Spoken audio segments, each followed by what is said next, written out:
বীরভূম দখল করতে বিজেপির প্ল্যান রেডি। একেবারে দেখে বেছে বিচার বিশ্লেষণ করে বীরভূমে দাঁত ফোটাতে তৈরি বিজেপি। পারবে কিনা সেটা তো সময় বলবে, কিন্তু প্ল্যানটা শুনলে আপনারাও বুঝবেন। একেবারে দারুণ বিচার বিশ্লেষণ করে বাস্তবের মাটি থেকে কিছু অভিজ্ঞতা নিয়েই বিজেপি সেই প্ল্যান রেডি করেছে। সেই প্ল্যান দেওয়া হচ্ছে খোদ বিজেপির শীর্ষ নেতৃত্বের তরফে।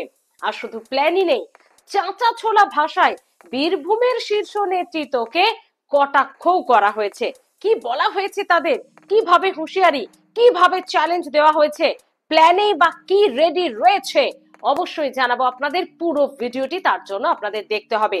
বন্ধুরা, বীরভূম, এই বোলপুর বীরভূমের যে 7টি বিধানসভা রয়েছে, সেই 7টি বিধানসভায় তৃণমূলের দখলে। আর শুধু দখলেই নয়, বারে বারে তৃণমূল প্রার্থীরা জয়লাভ করেছেন, ভোটের মার্জিন বাড়িয়েছেন।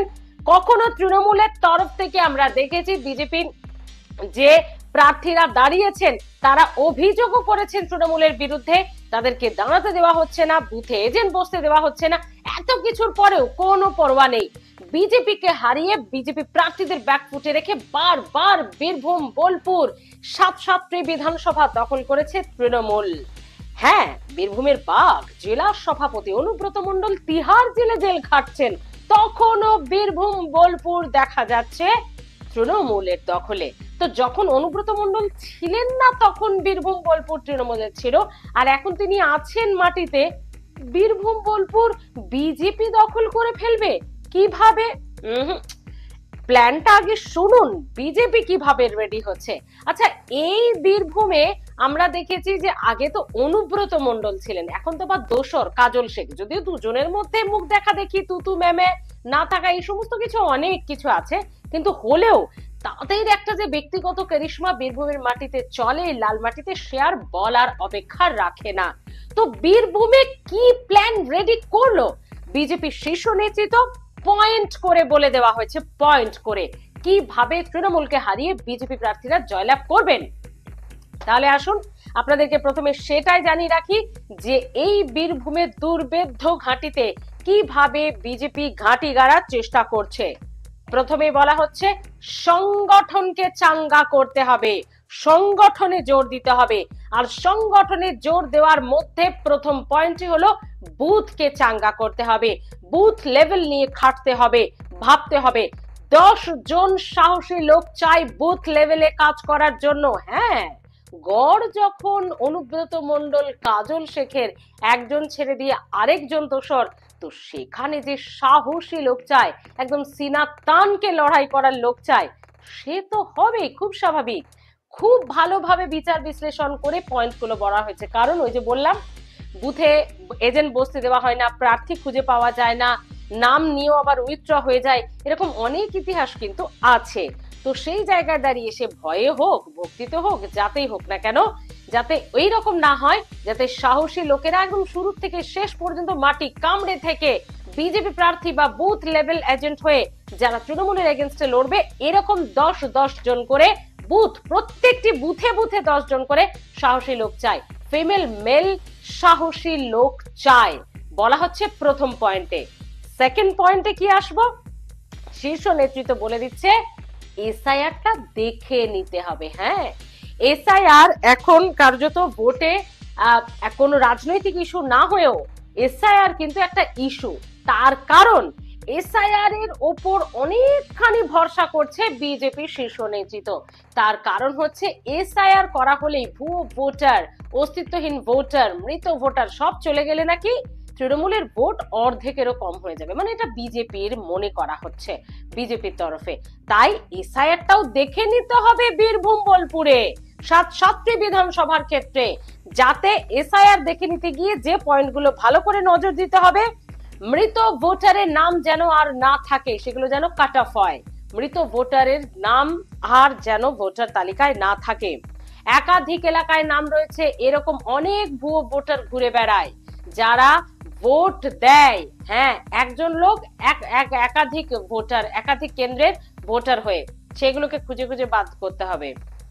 তারপর অস্তিত্বহীন ভোটার, যেগুলো নাকি এপিক কার্ড পাওয়া যায়, এই তৃণমূলের কাজল শেখ এবং অনুব্রত মণ্ডলের পার্টি অফিসে বা বাড়িতে, সেই রকম ভুয়ো ভোটার, অস্তিত্বহীন ভোটারদের খুঁজে খুঁজে বের করতে হবে। এবং 4 নম্বর পয়েন্ট কি, যারা 2002 এর পরে এই দেশে, এই রাজ্যে এসেছে, বাংলাদেশের, যারা ধর্মের কে বাঁচাতে বা ধর্মের যে যুদ্ধ, সেই যুদ্ধ থেকে প্রাণ বাঁচাতে, ধর্ম বাঁচাতে, ধর্মের জন্য, ধার্মিক কারণে এই রাজ্যে বা এই দেশে এসেছে, তাদেরকে সিএএ তে অ্যাপ্লাই করার জন্য বোঝাতে হবে। পুরো বিষয়টি সুন্দরভাবে তাদেরকে বুঝিয়ে সিএএ অ্যাপ্লাই করাতে হবে।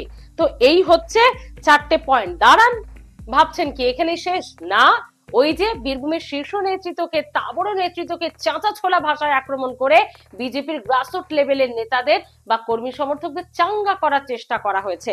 আর সেখানে কি বলা হচ্ছে, দাঁড়ান দাঁড়ান, আমি তো আছি, আমার উপর ভরসা করুন। বীরভূমে তাবড় নেতৃত্বকে এক হাত নিয়ে কার্যত যেভাবে শুভেন্দু অধিকারীর ভোকাল টনিক, অপেক্ষা করুন, মমতা বন্দ্যোপাধ্যায়কে নন্দীগ্রামে হারিয়েছি, আমি হারিয়েছি। নন্দীগ্রামটা কি এত সহজ ছিল নাকি? আমি হারিয়েছি মমতা বন্দ্যোপাধ্যায়কে, যে নন্দীগ্রামে এক সময় সুশান্ত ঘোষ, বামেদের সময়ের প্রসঙ্গ টেনে তিনি বলেছেন, সুশান্ত ঘোষ থেকে শুরু করে লক্ষণ শেঠ রাজত্ব করত, যারা গুন্ডামিতে এই অনুব্রত মণ্ডল, কাজল শেখের ঠাকুরদা, তারাও আজ ইতিহাস হয়ে গেছে আমার জন্য, তারাও আজ ক্যালেন্ডার হয়ে গেছে। তো ওই গুন্ডামি, মানে রাজনৈতিক গুন্ডাদের ওই রকম গুন্ডামিকেও আমি থামাতে পেরেছি, তো এরা কি ব্যাপার, মানে এরকমই একটা বলার চেষ্টা শুভেন্দু অধিকারীর। শুনবেন নাকি কি বলছেন তিনি? শুনুন তাহলে। আপনি ভাবছেন কৃষ্ণমন্ডল আর কাজল শেখ এরা শাহাবুদ্দিনের থেকেও বড় গুন্ডা? অপেক্ষা করুন, অপেক্ষা করুন। একটা সময় আমি যে এলাকা থেকে এমপি হয়েছি, এখন এমএলএ হয়েছি, মমতা ব্যানার্জিকে হারিয়েছি, ওখানেও লক্ষণ শেঠ নামে, সুশান্ত ঘোষ নামে, ওখানেও তপন শুকুর নামে অনেক বড় বড় গুন্ডা ছিল, যারা কাজল শেখ, অনুব্রত মণ্ডলীর গুন্ডামিতে ঠাকুরদা, তারা আজকে ক্যালেন্ডারে চলে গেছে, ইতিহাস।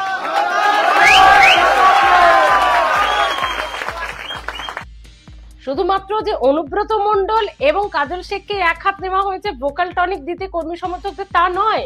শাহনওয়াজ ভাই, কাজল ভাই, শাহনওয়াজ ভাই, তোমাদের সঙ্গে দেখা হবে, নিশ্চয়ই দেখা হবে।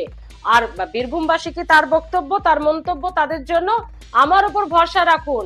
এই নানুরে আমি আছি, নানুর, খণ্ডঘোষ, এই সমস্ত বিধানসভার কথা বলে তিনি বলছেন আমি তো আছি এখানে, আমার উপর ভরসা করুন। আমি নন্দীগ্রামকে নন্দীগ্রাম করেছি, আর আমি যদি নন্দীগ্রাম না করতাম, তাহলে আপনাদের ওই মালিক মানে মমতা বন্দ্যোপাধ্যায়, তিনি দিদি হতে পারতেন না, দিদি থেকে দিদিমা হয়ে যেতেন, মুখ্যমন্ত্রী হতে পারতেন না, আমার জন্য হয়েছেন। তাই আমার উপরে ভরসা রাখুন। কি বলছেন এ বিষয়ে আরো একবার শুনুন। হ্যাঁ, নানুরের দায়িত্ব তো আমি আছি। নানুর, বোলপুর, মঙ্গলকোট, আউসগ্রাম, খণ্ডঘোষ, দেখা হবে, দেখা হবে।